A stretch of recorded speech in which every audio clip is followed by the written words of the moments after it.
The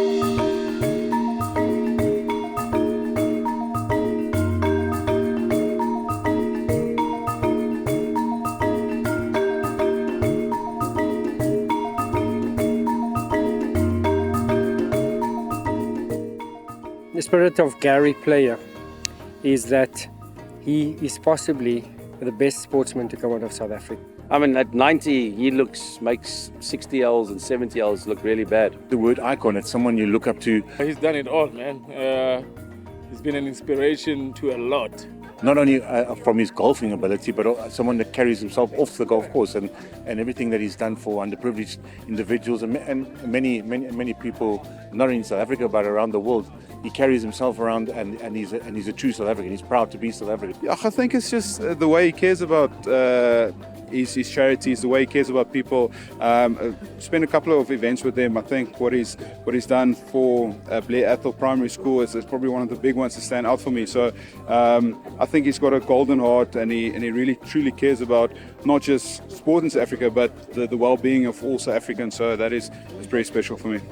His accolades speak volumes, and then every now and again you get reminded of how much majors he has done on the senior and the professional tour, you know. So he's just an ambassador for South Africa in the sporting code of golf. Unbelievable. I'm going to try and get a little secret, you know, maybe chat to him, we'll see what his secret is. Gary Player being 90 years old, I mean, that's a big milestone, you know. Not a lot of people make it, and being a legend in golf and such an inspiration to a lot of people, and me myself love golf. I think just to be there celebrating his 90th birthday for me. But yeah, I mean, he's just phenomenal. He looks like he can still go on for at least another 20 odd years. It's crazy. In life, you have a choice. It's either bad or good. I choose good. You can be negative or positive. I choose positive.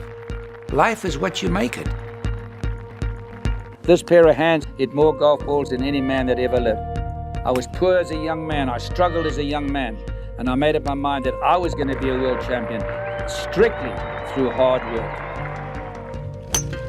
People want to retire at 62 and 65. I mean, I feel like I'm warming up. Elvis Presley giving him a golf lesson when he was doing the movie Hawaii. I said, well, Elvis, you know, you've got to learn to use your hips. He says, the hips? I said, yes. He says, baby, you're talking to the right man.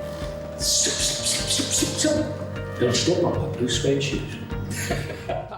For over 7 decades, he's been the embodiment of excellence, the Black Knight, a global icon whose discipline, charisma, and unrelenting drive reshaped the world of golf.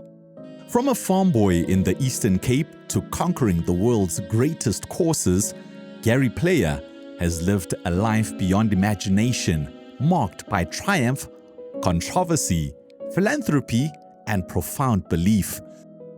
Today, at age 90, he's still swinging, still chasing purpose.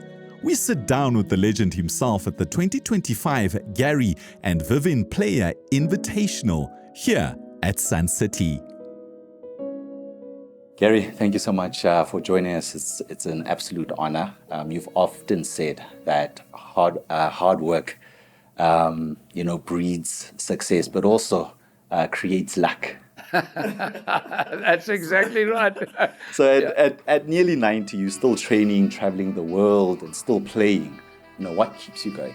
Well, I don't believe in retirement for a start, because if you want to live a long time to 100, as I do, you've got to keep the body moving. And you can't get fat, okay? You get fat and you drink too much and you smoke, Aziko, you're not going to reach 100 unless you're a freak. And that is true. The harder you work, the more lucky you become. Everybody wants to rely on luck. You can't rely on luck. They've got a great saying in English. Luck is the residue of design. In other words, you work hard to make the luck. So that's a big thing. And this is what we need to get across to people, particularly young people. Don't worry about giveaway programs. You're going to struggle in your life. I struggled terribly. But if you struggle and you succeed, you become a champion. Yeah, for sure. I mean, when you look back at this extraordinary career, 9 majors, over 160 world titles, how do you define legacy now? Is it about the trophies or is it something deeper? Well, I don't believe in legacy for a start. I believe when we die, and young people come up, and then they come up again, they take your place. So what you've got to do is try and change the world for the better while you're here. Arnold Palmer, Jack Nicklaus, and I, we raised over $600 million for charity. Its 3 golf courses are a golfer's dream, attracting celebrities, top golfers from here, there, and everywhere for the big annual Durrell Open tournament. Ready to tee off? There's my good friend Ski Nose, Bob Hope. And one of the greatest, Arnold Palmer. Champagne Tony Lima. And the ever-popular Gary Player.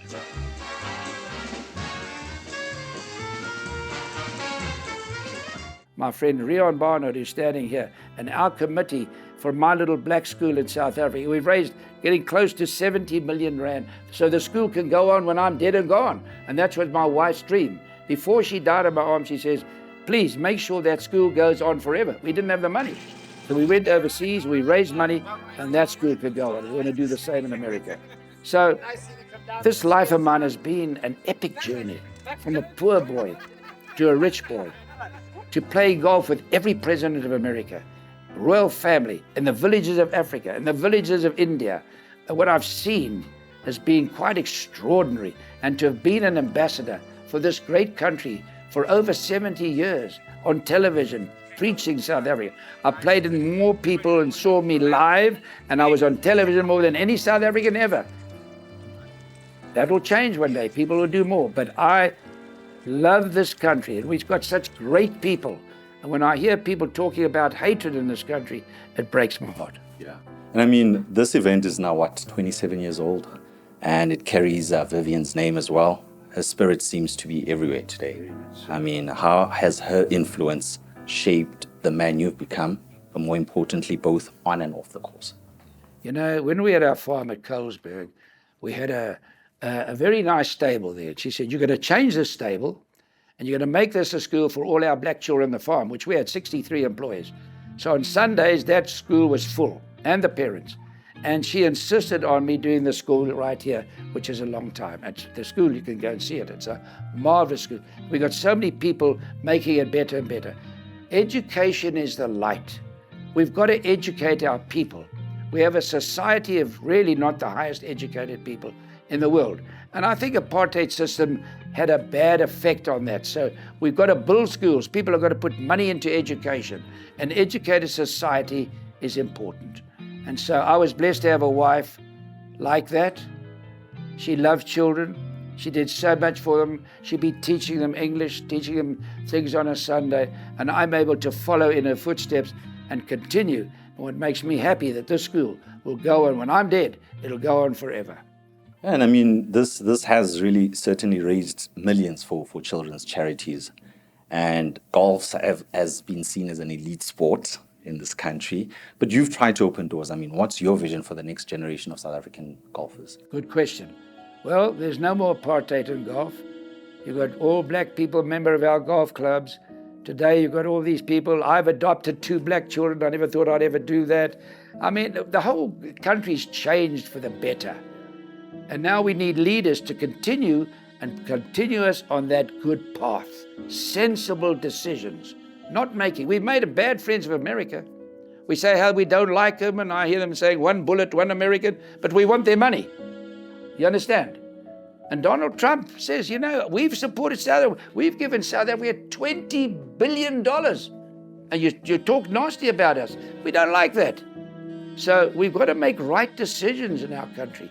We need money. We need investment. We need tourism, big tourism, because so many, what breaks my heart, I grew up with Vincent Chabalala and all these young black golfers. Our young people in this country don't have a job. They qualify and graduate from university, they can't find a job. It's bad. We got to get them jobs. We got to have investment and make money, and don't come up with silly decisions that chase people away with investment. Very important.